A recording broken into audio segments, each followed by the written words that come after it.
ಈ ಕಡೆ ನೋಡ್ರಿ ವಕೀಲ್ರೆ. ಇಲ್ಲಿ ನೋಡ್ರಿ ಕೊಂಡೇ ಸರ.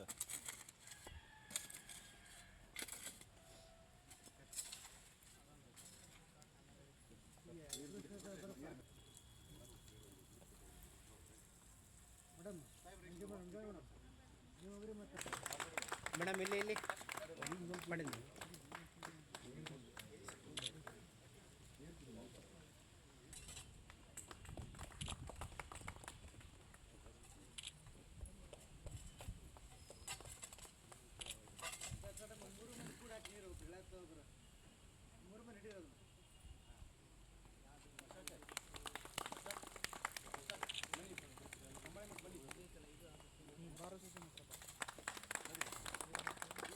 ಸರ್ ಈ ಕಡೆ ನೋಡಿ.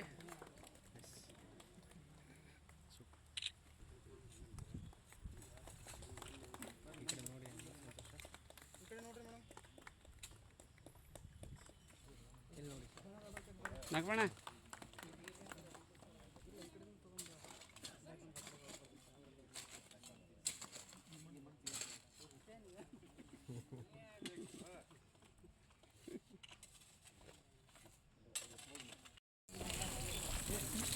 ಮೌಲ ಹಿಂದೆ ನೋಡ್ರಿ ಎಲ್ಲರೂ ಬರ್ತಾರೆ ಸರ್. ಇನ್ನೂ ಸ್ವಲ್ಪ ನೀವು ಫೋಟೋ ಹೊಡೋದು.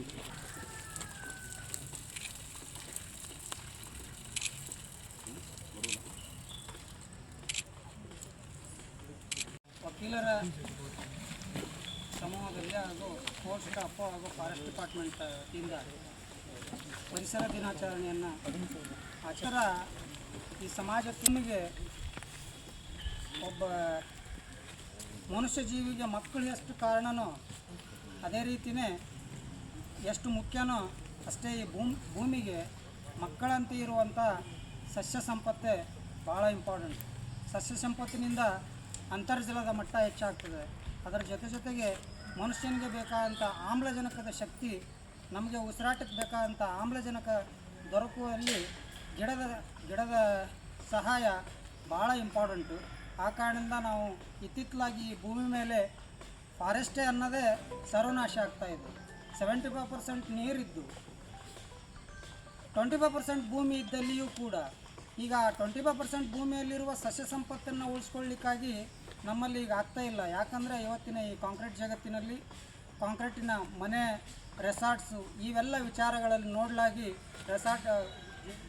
ಸಸ್ಯ ಸಂಪತ್ತನ್ನು ಕಡಿದು ಈ ಭೂಮಿಯನ್ನು ಅಭಿವೃದ್ಧಿ ಮಾಡುವುದರ ಜೊತೆಗೆ ಮನುಷ್ಯ ತನ್ನ ಜೀವನ ಮಾಡೋ ಸಲುವಾಗಿ ಫಾರೆಸ್ಟನ್ನು ಕಡಿದು ಸರ್ವನಾಶ ಮಾಡ್ತಾ ಇದ್ದಾನೆ. ಅದೆಲ್ಲ ಈ ಮುಂದಿನ ಕಾಲದಲ್ಲಿ ನಿಲ್ಲಬೇಕು ಅನ್ನೋ ವಿಚಾರವಾಗಿ ಭಾಳ ಆ ಕಾರಣದಿಂದನೇ ಇವತ್ತು ಪರಿಸರ ದಿನಾಚರಣೆಯನ್ನು ನಾವು ಆಚರಿಸ್ತಾ ಇದ್ದೀವಿ.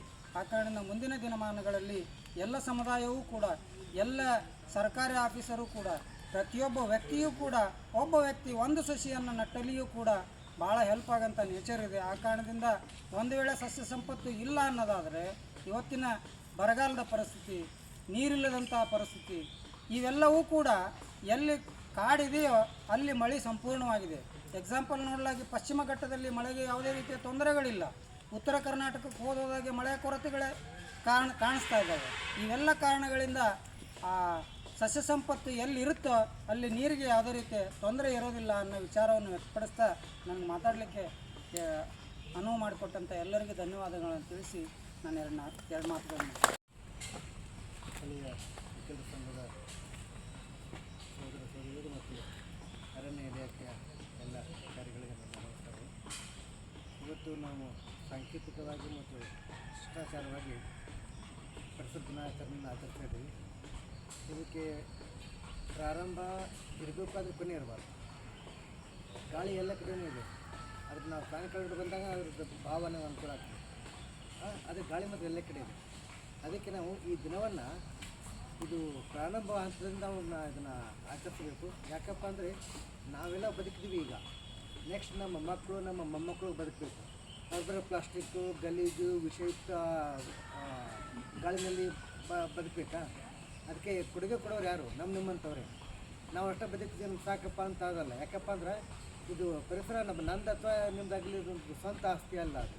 ಸೊ ನಮ್ಮ ಮುಂದೆ ಬರ್ತಕ್ಕಂಥ ಪೀಳಿಗೆನೂ ಕೂಡ ನಾವೆಷ್ಟು ಅನುಕೂಲದಿಂದ ಬದುಕಿದೀವೋ ಅದೇ ಅನುಕೂಲದಿಂದ ಬದುಕಬೇಕು ಅಂತ ನಾವು ವಾತಾವರಣ ಸೃಷ್ಟಿ ಮಾಡ್ಕೊಂಡಿದ್ದೀವಿ. ಜಿಮ್ಮೆದಾರಿ ನಮ್ದಿರ್ತದೆ.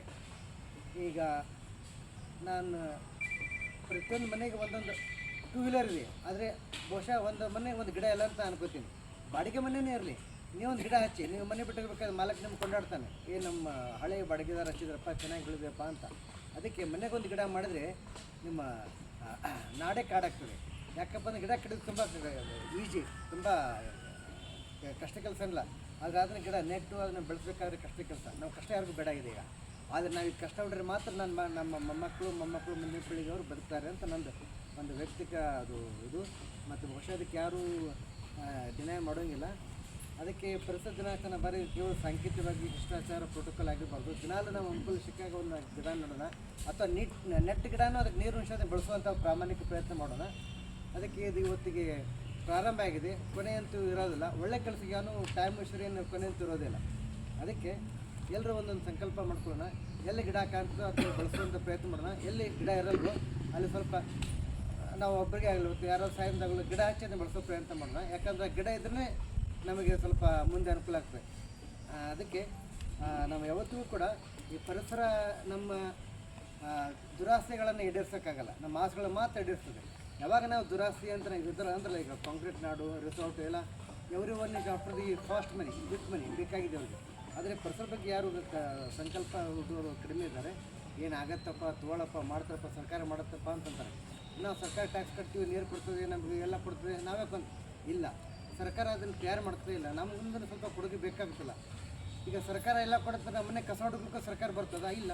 ನಮ್ಮ ಕೆಲಸ ನಾವು ಮಾಡ್ಕೊಳ್ಬೇಕು. ಅದೇ ರೀತಿ ಗಿಡವನ್ನು ನೆಟ್ಟು ಇದು ಹಾಗೆ ಒಂದು ನಾವು ಪರಿಸರಕ್ಕೆ ಒಂದು ಚಿಕ್ಕ ಕೊಡುಗೆ, ಅಳಿಲು ಸೇವೆ ಅಂತಾರಲ್ಲ, ಆ ರೀತಿ ಮಾಡೋಣ. ಮತ್ತು ಇದು ನನ್ನ ಪ್ರಥಮ ಕಾರ್ಯಕ್ರಮ ಈ ಹನಗಲಲ್ಲಿ. ಇದನ್ನು ತುಂಬ ಯಶಸ್ವಿಯಾಗಿ ಮಾಡಿಕೊಟ್ಟಂಥ ಅರಣ್ಯ ಇಲಾಖೆಯವರು ಮತ್ತು ನನ್ನ ಸ್ಥಳೀಯ ವಕೀಲರ ಸಂಘದ ಸದಸ್ಯರು ಮತ್ತು ನನ್ನ ಸೋದರ ಹೆಸರುಗಳನ್ನು ತುಂಬ ಅವ್ರಿಗೆ ನಾನು ಧನ್ಯವಾದ ಹೇಳ್ತೀನಿ. ಮತ್ತು ಮಾತಾಡಲಿಕ್ಕೆ ಅವಕಾಶ ಕೊಟ್ಟಂತ ಎಲ್ಲರೂ ಕೂಡ ನಾನು ಧನ್ಯವಾದ ಹೇಳ್ತೀನಿ. ಮತ್ತು ಗಿಡದ ಬಗ್ಗೆ ಒಂದು ಸ್ವಲ್ಪ ಮೆಡಿಕಲ್ ಯೂಸ್ ಮಾಡ್ತಾರೆ. ಫ್ಲವರಿಂಗ್ ಒಳ್ಳೆ ಸ್ಮೆಲ್, ಅದು ಬಿಟ್ಟ ಒಳ್ಳೆ ಸ್ಮೆಲ್ ಫ್ರೆಗ್ರೆನ್ಸ್ ಬರ್ತದೆ. ಆಮೇಲೆ ಈಗ ಪಾರ್ಕ್ ಮೆಡಿಕಲ್ ಯೂಸ್ ಮಾಡ್ಬೇಕು. ಮೆಡಿಕಲ್ ಯೂಸ್ ಏನಿಗೆ ಒಳ್ಳೆಯ ಇದು ಎಲ್ಲಿ ಗೊಬ್ಬರ ಇರಬೇಕು, ಅದಕ್ಕೆ ಏನು ಹಾಕೋಬೇಕು. ಇದು ಗೊಬ್ಬರ ನಾವು ರೈತರಾದರೂ ಜಾಸ್ತಿ ಯೂಸ್ ಮಾಡಿದ್ರೆ ಅಟ್ಲೀಸ್ಟ್ ಒಂದು ಹೊಲದಲ್ಲಿ 1-2 ಗಿಡ ಹಚ್ಚಿದ್ರೆ ಏನು ತಾನಾಗೇ ಬರ್ತೀವಿ. ತಳಗ ಪಕ್ಷ ಭಾಳ ಚೆನ್ನಾಗಾಗ್ತದೆ. ಪಾಲಿನೇಷನ್ ಭಾಳ ಚೆನ್ನಾಗಿ ಇದು ಭಾಳ ಒಳ್ಳೆಯ. ಇದರಿಂದ ಇದನ್ನು ವಿಶ್ವ ಪರಿಸರ ದಿನಾಚರಣೆ ಅಂಗವಾಗಿ ನಮ್ಮ ನ್ಯಾಯಾಲಯದ ಆವರಣದಲ್ಲಿ ಸಸಿ ನೆಡೋದ್ರ ಮೂಲಕ ಪರಿಸರ ದಿನಾಚರಣೆ ನಡೆದ ಗೌರ್ಮೆಂಟ್ ವಿದೇಶಿ ಮಿನಿಸ್ಟರ್ ಮಹೇಶ್ ಪಾಟೀಲ್ ಸರ್ ಅವರಿಗೆ, ಅಮೂಲ್ ಹರಿಗುಡೆ ಸಾಹೇಬರಿಗೆ ಮತ್ತು ಐಶ್ವರ್ಯ ಪಟ್ಟಣ ಮೇಡಮ್ ಅವರಿಗೆ ಮತ್ತು ಒಳ್ಳೆಯ ಅರಣ್ಯಾಧಿಕಾರಿಗಳಿಗೆ ಮತ್ತು ಒಕ್ಕಲಿಗರ ಸಂಘದ ಅಧ್ಯಕ್ಷರಿಗೆ ಮತ್ತು ಎಲ್ಲ ನ್ಯಾಯಾಲಯದ ಸಿಬ್ಬಂದಿಗಳಿಗೂ ಮತ್ತು ಸರ್ವ ವಕೀಲರ ಸಂಘದ ಸದಸ್ಯರಿಗೂ ಧನ್ಯವಾದಗಳನ್ನು ಅರ್ಪಿಸಿ ಈ ಕಾರ್ಯಕ್ರಮ ಎಲ್ಲರಿಗೂ